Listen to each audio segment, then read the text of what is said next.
खासदार श्रीमंत छत्रपती उदयनराजे भोसले यांनी किल्ले प्रतापगडावर भवानी मातेचे सपत्नीक घेतले दर्शन. शाही दसरा सोहळा रद्द करत पूरग्रस्तांना मदत करण्याचे केले आवाहन. किल्ले प्रतापगडावर आई भवानीच्या चरणी खासदार श्रीमंत छत्रपती उदयनराजे भोसले आणि श्रीमंत छत्रपती दमयंती राजे भोसले या बुधवारी सकाळी 7 वाजता नतमस्तक झाले. महाराष्ट्रावरील आलेले संकट दूर करो असे देवीला साकडे घातले. महाराष्ट्रातील विदर्भ, मराठवाडा त्याचबरोबर काही ठिकाणी पूर परिस्थितीने संपूर्ण जनजीवन विस्कळीत झाले आहे. या पार्श्वभूमीवर छत्रपती घराण्याचे वारसदार खासदार उदयनराजे भोसले यांनी घेतलेला निर्णय आज भावनिक ठरत आहे. ज्यांच्या घरावर संकट कोसळलं आहे, ज्यांची जनावरे वाहून गेली, ज्यांच्या जमिनी पाण्यात गेल्या, अशा सर्वांना आमच्या परीने मदत करतोच आहोत. पण महाराष्ट्रातील प्रत्येकाने ही आपली नैतिक जबाबदारी समजून मदतीचा हात पुढे करावा, असं भावनिक आवाहन त्यांनी जनतेला केले आहे. साताऱ्यात यंदा आयोजित करण्यात आलेला शाही दसरा रद्द केला आहे. या उत्सवावर होणारा संपूर्ण खर्च थेट पूरग्रस्तांच्या मदतीसाठी वळवण्याचा मोठा निर्णय घेतला असल्याचे त्यांनी सांगितले. रूढी परंपरेप्रमाणे दरवर्षी आम्ही नेहमीच अष्टमीला भवानी देवीच्या दर्शनाला येतो. इतर वेळी देखील येतो आम्ही. पण अष्टमीला इथं येऊन देवीची पूजा करून देवीकडं यावर्षी एक साकड घातलं की सध्याची झालेली पूर परिस्थिती, पूरग्रस्त लोक यांना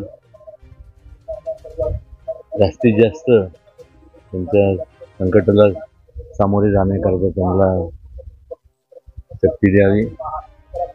आणि स्वतः आम्ही तर या वर्षापासून जो शाही दसरा होता त्याचं संपूर्ण रद्द करण्यात आला आणि त्याचा जो काय खर्च असेल तो मी व्यक्तिशः आमच्या वतीने जी काय ते पूरग्रस्त आहेत, ज्यांची मोठ्या प्रमाणात पशुहानी झाली, त्या ठिकाणी अनेक लोक दुर्दैवाने मृत्युमुखी गेले, त्या सगळ्यांना सामोरे जायला देवीने त्यांना शक्ती द्यावी. आणि आम्ही आमच्या परीने जेवढी काय मदत करता येईल सरळ हाताने आम्ही करणारच आहोत. माझं एक आव्हान आहे की अशा संकटाच्या प्रसंगी प्रत्येकाने स्वतःची नैतिक जबाबदारी समजून प्रत्येकाने आपापल्या परीने जेवढं होता येईल तेवढं या संपूर्ण पूरग्रस्त लोकांना मदत करावी. ऊसतोडणी मुकादमांकडून शेतकऱ्यांच्या फसवणुकीच्या तपासासाठी स्वतंत्र पथक निर्मितीसाठी पोलीस दल सकारात्मक. पोलीस निरीक्षक घनश्याम बल्लाळ यांनी दिली माहिती. फलटणच्या धर्तीवर कोरेगाव उपविभागातील 4 पोलीस ठाण्यांचे मिळून 1 पोलीस अधिकारी आणि 8 कर्मचारी असे स्वतंत्र पथक स्थापन करून त्यांच्याकडेच ऊस वाहतूक, तोडणी मुकादम व मजुरांनी केलेल्या फसवणुकीचे गुन्हे तपासासाठी देण्याबाबत प्रयत्न केले जातील. या संदर्भात शुक्रवारी नव्याने हजर होणाऱ्या उपविभागीय पोलीस अधिकारी यांच्याशी चर्चा करून निर्णय घेतला जाईल, अशी माहिती पोलीस निरीक्षक घनश्याम बल्लाळ यांनी दिली. रयत क्रांती शेतकरी संघटना, स्वाभिमानी शेतकरी संघटना आणि सामाजिक कार्यकर्ते दत्तात्रय सुतार यांच्या पाठपुराव्यावरून प्रशासनाने बुधवारी सायंकाळी 5:30 वाजता पोलीस दल आणि फसवणूक झालेल्या शेतकऱ्यांची संयुक्त बैठक घेतली. तहसीलदार डॉक्टर संगमेश कोडे यांच्या अध्यक्षतेखाली आणि महसूल नायब तहसीलदार उदयसिंग कदम यांच्या उपस्थितीमध्ये झालेल्या या बैठकीमध्ये शेतकऱ्यांनी फसवणूक प्रकरणात दाखल झालेल्या गुन्ह्यांमध्ये आरोपींचा शोध घेतला जात नाही, तसेच फसवणूक झालेली रक्कम वसूल करण्याबाबत कोणताही प्रयत्न होताना दिसत नसल्याचा आरोप केला. तहसीलदार डॉक्टर कोडे यांनी महसूल प्रशासनाच्या वतीने करण्यात येणाऱ्या उपाययोजनांबाबत सविस्तर माहिती दिली. तर पोलीस निरीक्षक घनश्याम बल्लाळ यांनी तपास करत असताना परजिल्ह्यात येत असलेल्या अडचणींबाबत सविस्तर माहिती दिली. फलटण तालुक्यात सर्व पोलीस ठाण्यांचे मिळून एकच तपास पथक तयार करण्यात आले आहे. वर्षभरासाठी त्यांच्याकडेच एकच तपासाची जबाबदारी सोपवण्यात आली आहे. त्यामुळे तपासात प्रगती होते आणि फसवणुकीचे प्रकार आपोआप कमी होत असल्याचे दिसून आले आहे.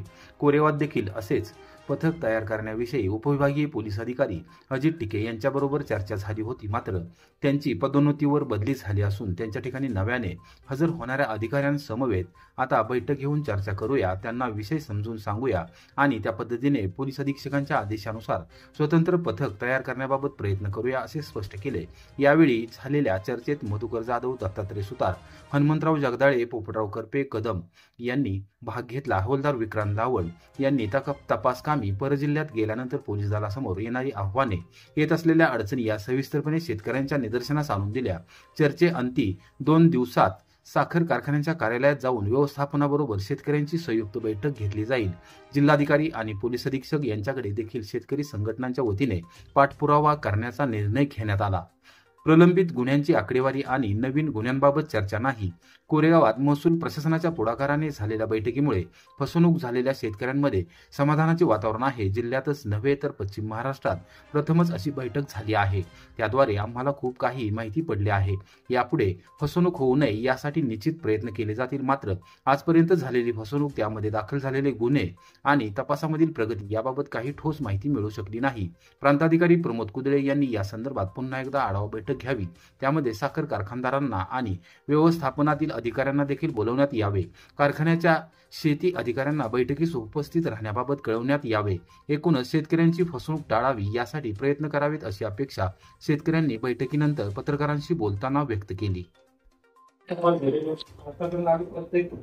आमचे जे काही कागद आहेत प्रत्येक आपण बँकेकडनं जे काय झालेले गावाची कागदपत्र ती प्राप्त केलेली आहेत.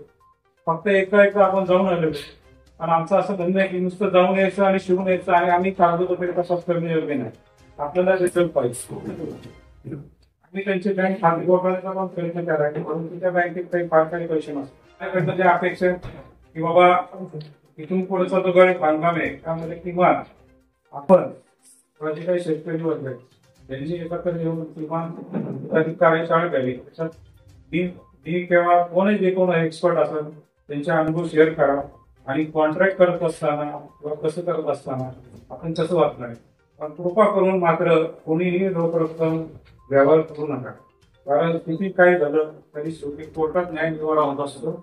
आपण किती जरी कुणाला जरी आणलं तरी उद्या माझ्या कस्टडीमध्ये आरोपी कबूल करतात मी घेतले, परंतु जसं ते न्यायालयीन कस्टडीत जातात, काय मी तुम्हाला सांगतोय, जसं ते न्यायालयीन कस्टडीत जातात तसं ते नाही म्हणून करतात. कारण त्यांना एक माहिती असतं की पोलीस कस्टडीमध्ये जर नाही म्हटलं तर ते पोलीस तुम्हाला काही ना काहीतरी त्रास देऊन ते हे करतात. त्यामुळे ते आधीच सरेंडर करतात. तसं न्यायालयीन कस्टडीत जातात किंवा त्याच्यानंतर जेव्हा ट्रायल होते तेव्हा त्यांचं एक ऑब्जेक्शन असतं किंवा पोलिसांनी दबावपोटी आम्हाला केला म्हणून आम्ही ते मान्य केलं. सातारा रेल्वे स्थानकावरील मालधक्क्याच्या विकासाचा प्रश्न लागला मार्गी. खासदार धैर्यशील मोहिते पाटील यांच्या पुढाकाराने झाला निर्णय. सातारा जिल्ह्यातील शेतकरी, व्यापारी आणि व्यावसायिक त्याचबरोबर शेतमालाशी निगडीत असलेल्या सातारा रेल्वे स्थानकावरील मालधक्क्याच्या विकासाचा मार्ग मोकळा झाला आहे. सातारा जिल्ह्यातील कृषी सेवा केंद्र धारकांच्या विनंतीवरून माढ्याचे खासदार धैर्यशील मोहिते पाटील यांनी या विषयात लक्ष घातले होते. मध्य रेल्वेने याबाबत आता अधिकृतपणे भूमिका जाहीर करत संपूर्ण मालधक्का परिसराचा विकास करत असल्याचे स्पष्ट केले आहे. कोरेगाव येथील ॲग्रो हायटेक परिवाराचे प्रमुख संचालक अनिल ढोले यांनी बुधवारी सकाळी 11 वाजता याबाबत माहिती दिली. दिनांक 5 जुलै 2025 रोजी सातारा रेल्वे स्थानकावरील मालधक्क्यावर ॲग्रो हायटेक आणि RM फॉस्फेट अँड केमिकल्स यांच्या झिरॉन पॉवर प्लस खताची 1350 टन वजनाची रॅक सातारा येथे मागवण्यात आली होती. तिचे उद्घाटन खासदार मोहिते पाटील यांच्या हस्ते झाले होते. या कार्यक्रमादरम्यान त्यांनी मालधक्क्याची पाहणी केली होती. तेथील परिस्थिती अत्यंत बारकाईने कृषी सेवा केंद्र धारक आणि कृषी विभागातील अधिकाऱ्यांकडून जाणून घेतली होती. जिल्हा गुणनियंत्रण अधिकारी संजय फडतरे यांनी अडचणी विशद केल्या. रेल्वेने अधिक सुविधा उपलब्ध करून दिल्यास त्याचा फायदा सर्वसामान्य जनतेला होणार असल्याचेही निदर्शनास आणून दिले होते.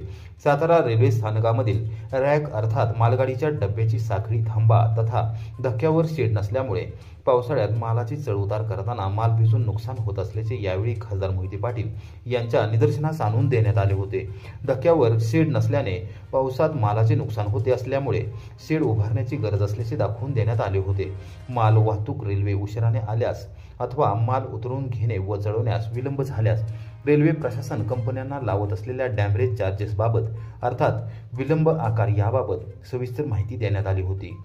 माल धक्क्यावर सोयी सुविधा उपलब्ध करून देण्याविषयी पत्र्याचे शेड उभारण्याची मागणी केंद्रीय रेल्वे मंत्री अश्विनी वैष्णव यांच्याकडे करणार असल्याची ग्वाही खासदार धैर्यशील मोहिते पाटील यांनी दिली होती. त्यानंतर त्यांनी नवी दिल्ली येथे मंत्री वैष्णव यांची भेट घेतली. तेथे झालेल्या चर्चेनुसार मध्य रेल्वेचे महाव्यवस्थापक धर्मवीर मीना यांच्याकडे दिनांक 15 जुलै 2025 रोजी सविस्तर पत्र पाठवले होते. मध्य रेल्वेने तातडीने याविषयी लक्ष घातले होते. त्यानुसार त्यांनी मालधक्क्याच्या विकासाची कागदोपत्री प्रक्रिया पूर्ण केली होती. धर्मवीर मीना यांनी याबाबत दिनांक 25 सप्टेंबर रोजी खासदार धैर्यशील मोहिते पाटील यांना पत्र दिले असून त्यामध्ये नमूद केले आहे की सातारा मालधक्का येथे मध्ये कामगार विश्रांती कक्ष, पिण्याचे पाणी आणि शौचालय सुविधा, सायंकाळी रात्रीच्या वेळी प्रकाश योजनेसाठी हायमास्ट दिवे, कॉन्क्रीट सर्क्युलेशन एरिया आणि 4 वॅगन क्षमतेचे कव्हर शेड उपलब्ध करून देण्यात आले आहे. सातारा स्थानकावरील मालाच्या शेडच्या विकासाला अगोदरच मान्यता देण्यात आलेली आहे. यामध्ये 21 वॅगन क्षमतेचा झाकलेले शेड, व्यापारी कक्षाची व्यवस्था, सुधारित प्रकाश योजना, प्रवेश रस्त्यांचा विकास आणि कामगारांसाठी आवश्यक सुविधांचा समावेश आहे. याविषयी निविदा प्रक्रिया पूर्ण झाली असून ठेकेदार नियुक्त करण्यात आले आहेत. या परिसराचा विकास लवकरात लवकर केला जाईल असा शब्द त्यांनी दिला आहे. एकूणच खासदार मोहिते पाटील यांनी लक्ष घातल्याने सातारा रेल्वे स्थानकावरील मालधक्क्याच्या विकासाचा प्रश्न मार्गी लागला आहे. त्याबद्दल सातारा जिल्ह्यातील शेतकरी, व्यावसायिक, व्यापारी आणि कृषी सेवा केंद्र चालक यांनी त्यांचे आभार मानले आहेत. दुर्गादेवी विसर्जन मिरवणुकीमुळे पुशेगावातील वाहतूक व्यवस्थेत गुरुवारी बदल. सहाय्यक पोलीस निरीक्षक संदीप पोमन यांची माहिती. गेल्या 11 दिवसांपासून सुरू असलेल्या नवरात्र उत्सवाची सांगता दुर्गादेवी विसर्जन मिरवणुकीने होत आहे. खटाव तालुक्यातील पुशेगावमध्ये मोठ्या प्रमाणावर दुर्गादेवी उत्सव साजरा केला जात असून यावेळी 17 मंडळांनी देवीची सार्वत्रिक स्थापना केली आहे. सुमारे 8 ते 10 तास मुख्य रस्त्यावरून चालणाऱ्या दुर्गादेवी विसर्जन मिरवणुकीमुळे गुरुवार दिनांक 2 ऑक्टोबर रोजी पुशेगावातून इतरत्र जाणाऱ्या प्रवाशांना, खाजगी वाहनांना, वाहनधारकांना नाहक त्रास सहन करावा लागू नये म्हणून वाहतूक व्यवस्थेत बदल करण्यात आला आहे, अशी माहिती सहाय्यक पोलीस निरीक्षक संदीप पोमन यांनी बुधवारी दुपारी 4 वाजता दिली.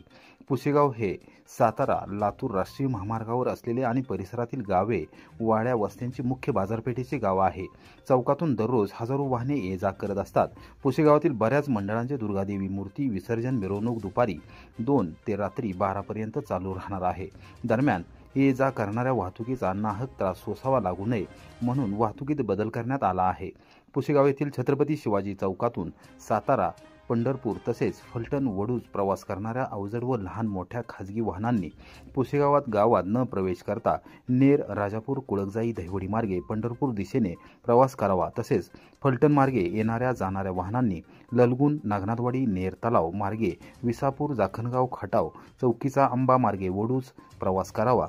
वडूज मार्गे येणाऱ्या वाहनांनी खटाव, गणपती मंदिर, भांडेवाडी मार्गे कडगुण, उंबरमळे, वेटणे, बुध मार्गे फलटण दिशेने प्रवास करावा.